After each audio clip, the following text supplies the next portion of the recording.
70 ও 80-র দশকে ছোট পর্দায় অভিনয় দক্ষতা দিয়ে যারা প্রশংসা এবং জনপ্রিয়তা দিয়ে সবার মন জয় করে নিয়েছিলেন, তাদের মধ্যে অন্যতম একটি নাম তারিক আনাম খান। বলা হয়ে থাকে 6 ফুট 2 ইঞ্চি উচ্চতার এই অভিনেতা শুধু অভিনয়শিল্পীই নন, অভিনয়ের একটি অনবদ্য ইনস্টিটিউশনও বটে।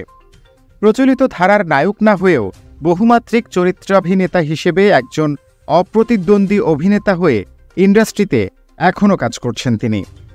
অভিনয়ের সব মাধ্যমেই বিচরণ তার সময়ের মধ্যে একমাত্র তিনিই ধারাবাহিকভাবে নিয়মিত অভিনয় করে চলেছেন মঞ্চ, ছোট পর্দা, বড় পর্দা এবং ওটিটি প্ল্যাটফর্মে। দিল্লির ন্যাশনাল স্কুল অফ ড্রামা থেকে অভিনয়ের দীক্ষা নেয়া এই অভিনেতা তার পুরো ক্যারিয়ারে কাজ করেছেন বেছে বেছে।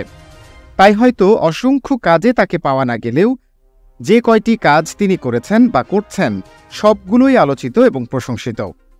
2 বার শ্রেষ্ঠ অভিনেতা হিসেবে জাতীয় চলচ্চিত্র পুরস্কার লাভ করেছেন, একবার খলচরিত্র বিভাগে আরেকবার শ্রেষ্ঠ অভিনেতা বিভাগে। Old wine in a new bottle Tariq Anam খানের বেলায় এই প্রবাদ বাক্যটা খুব সুন্দরভাবে মানিয়ে যায়।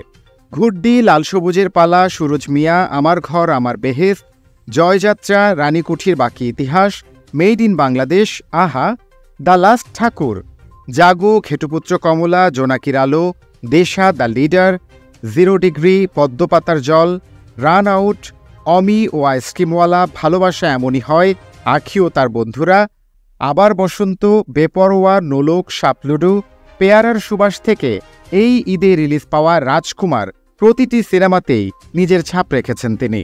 70 ছুঁই ছুঁই বয়সে যখন অভিনেতারা ব্রাত্য হয়ে পড়েন, যাদেরকে নিয়ে লেখা হয় না গল্প বা চরিত্র, সেইখানে তারিক আনাম খান একটি সুন্দর উদাহরণ। এখনও তিনি অনেক সময়ই লিড রোলে অভিনয় করছেন ধারাবাহিকভাবেই। শক্তিশালী এই অভিনেতা তার অভিনয় দক্ষতা দিয়ে মুগ্ধ করে যাচ্ছেন প্রতিনিয়ত। প্রতিভা, মেধা এবং অভিজ্ঞতার সংমিশ্রণের এই গুণী মানুষটির জন্মদিন আজ। সামনের অনেকগুলো বছর এভাবেই নিজের দক্ষ অভিনয় দিয়ে আমাদের মুগ্ধ করে যাবেন তিনি, এটাই কামনা।